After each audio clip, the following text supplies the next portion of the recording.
સિહોરમાં લીલાપીર વિસ્તારમાં સ્મશાનના પ્રશ્નનું નિરાકરણ, પીઆઈ જાડેજા. રૂબરૂ જોવા ગયા હતા, કચરાના ઢગલા કર્યા.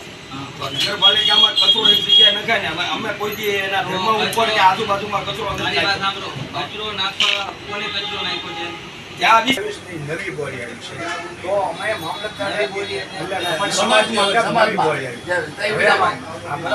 હવે અમને મામલતદાર સાહેબે બોલ્યા એટલે તમે આ ગામની અંદરના પ્રશ્નો વર્ષોથી નીકળતા તો અમે શહેરમાંથી રૂબરૂ શહેર તમે છે ને અત્યારે જે ફોરેસ્ટ જે રીતે આવે એ પછીની વાત. અત્યારે આના લોકોને જે ધાર્મિક જગ્યા છે ધાર્મિક જગ્યા તો બધી હિન્દુની હતી મુસલમાન.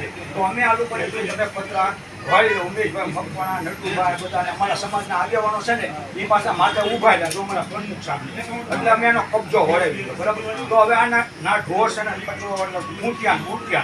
હવે એ એમ કે આ કરે તે કરે. હવે અમે તો ના કેમ જાણો તો અમે એમ કીધું તમે વશમાં એક કેમેરા મેળવ્યો અને તમારા મોબાઈલમાં દેખાય ને એવું તમે રાખો. એટલે કોણ ગયું એટલે કોણ હું આવ્યું તમને જ ખબર પડી. તમે એની વિરોધમાં ફરિયાદ આવો અમે તમે તારે એમ કહેજો આ ભાઈને ઉપાડી લો તારે. હવે અમે રાતના થાક્યા પછી આવા ઘરમાંથી બહાર ન નીકળતા. હવે અહીંયા અમારા નામ એમ કે તમે આગેવાનો નહીં બોલાવો એટલે અમારે જવાબ દેવા જવાનું. આગેવાની જે પક્ષના આગેવાન એ માટે બોલાવવામાં આવે શાંતિ જળવાય. હા એમ આખો ભાગ વિવાદ ના થાય. બરાબર. જેનું નુકસાન હશે ને પોલીસ ફરિયાદ થઈ લેશે એની તપાસ મળી આવે. પોતાની જેની જગ્યા છે એને સાચવવાની જવાબદારી એની છે, મારી જવાબદારી નથી સાચવવાની. જાણો એટલે કે સામે પક્ષની હાજરવાની જવાબદારી નથી. તમે આવડી મોટી જગ્યા છે તો તમે સાચો સિક્યુરિટી ગાર્ડ મૂકો, સીસીટીવી મૂકો અથવા જે મૂકો એ મૂકો. હવે જવાબદારી તમારી છે ભાઈ. થોડી કે પોલીસની ઉપર 24 કલાક બેસી રહેવા જતો કે આ લોકો થોડા 24 કલાક ત્યાં બેસી રહેવાના છે. તમે તમારા ઘરમાં 24 કલાક નથી બેસી રહેતા. અને સાહેબ બાધણ ન થઈ માટે તો અમે એને વાળવાનું કીધું. અમે એને લઈને હાજર એવું નથી. તમને કોઈ પોક નથી બારીકનું નામ કેમ દેવું એને લાવો. અમે એની વિરુદ્ધ તમે ફરિયાદ કરો પેલા અમે કરી કે સાહેબ આ વખતે જો ગુનેગારી કરી છે અમે કરી દઈએ. હવે તમે નામ તમને રાખો. તમે એનું દુકાન જે બનાવ બને છે એમાં જાણે કે મેં બનાવ બન્યો તેથી અમારા સમાજના કોઈ પણ પ્રમુખ છોડાવ આવે તેની જવાબદારી પ્રમુખને એમ કહ્યું કે પ્રમુખ પરથી પ્રમુખ પદ મૂકી દો. નામજોગ ફરિયાદ કરીને કોઈને એને સાથ સહકાર અમે દેવી તો અમારે વિરુદ્ધ થાય ને. અમે સાથ સહકાર કોઈ દેવાનો જે ગુનેગાર છે એને તમને સજાની મળવી જોઈએ.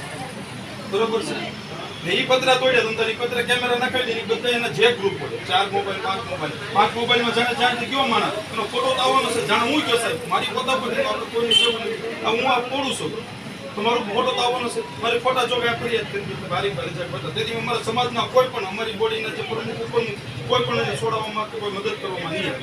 1 રૂપિયાથી કોઈ મદદ કરવામાં નહીં આવે. શાંતિ સમિતિ આજે તમે આવો ઉપર લઈને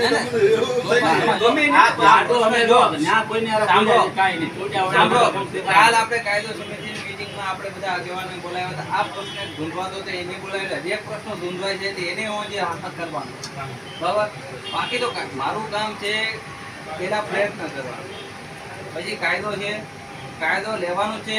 આવડું મોટું કાંડ થઈ જાય તો એને અમે કંટ્રોલ કરી લઈશું. આ તો સામાન્ય બાબત છે ભાઈ. અને ગામમાં અશાંતિ અજારકતા ના ફેલાય એ આપણું બહુ મહત્વની અને આપણે થવાય નથી દેવું. બરાબર. થવાય નથી પ્રયત્ન આપણો એવો. અને શિહોરમાં તો પહેલેથી અને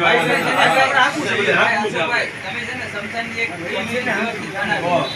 કે 5, 7, 10 માણસની કમિટી વ્યવસ્થિત તમારા સમાજ તરફ બોલાવી. હા હા કઈ વાંધો.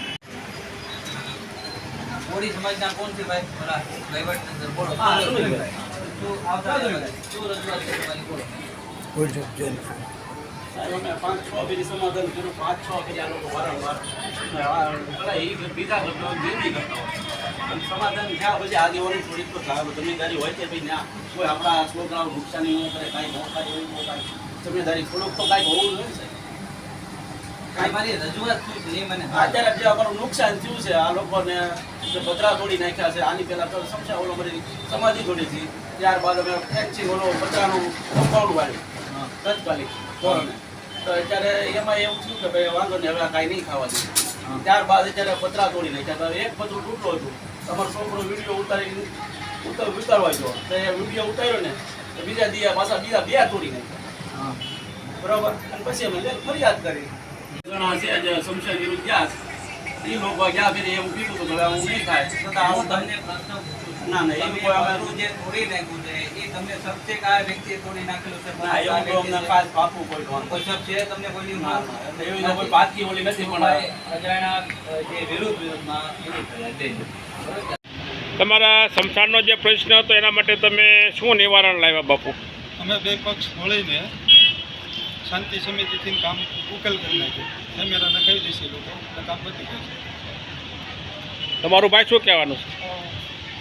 પીઆઈ જાડેજા સાહેબના અધ્યક્ષસ્થાનમાં હિન્દુ અને મુસ્લિમ સમાજની જે એકતા છે શિહોરમાં એ કાયમી જળવાઈ રહે એના હેતુથી જે સાહેબે પીઆઈ જાડેજા સાહેબે જે બેઠક બોલાવી એમાં સુખદ સમાધાન અને કોઈ સમાજ જે સમસ્યાની જગ્યા છે એમાં કેમેરા ફિટ કરાવે જેથી કરીને આવારા તત્વો જે નુકસાન કરી રહ્યા છે કાયમી માટે બંધ થશે. અને એમાં મહત્ત્વની વાત એ હતી કે સમાધાન થયું એની અંદર જાડેજા સાહેબ ખુદે પણ ખૂબ રસ લીધો અને શાંતિ જળવાઈ રહે એ હેતુથી જે મોરારી બાપુનો આદેશ છે હિન્દુ મુસ્લિમ એકતા જળવાઈ રહેશે મહુવાથી પછી શિહોરનું બિંદુ ગણાય છે એને આજ માટે જળવાઈ રહે કાયમ જળવાઈ રહે એ હેતુથી અમે સમાધાન કરેલ છે અને કેમેરા 2 દિવસમાં ફિટ કરાવી દઈશું. 2 દિવસના નીકળ્યું અને સાહેબના કહેવા મુજબ અમે બે ગયા છે ને જે અજાણ્યા શખ્સો જે નુકસાન કર્યું છે એના વિરુદ્ધ સાહેબે કીધું છે કે જે કાંઈ ફરિયાદ થાય અમે કરશું અને જે તે આવશે એ આગળ કાર્યવાહી કરશે સાહેબ કડક રીતે. અને એ હિસાબે આપણું એનું હિન્દુ ને મુસ્લિમને કોઈ ઝઘડો કે સૌની એકતા જળવાઈ રહે એ માટે અત્યારે સમાધાન થઈ ગયું છે.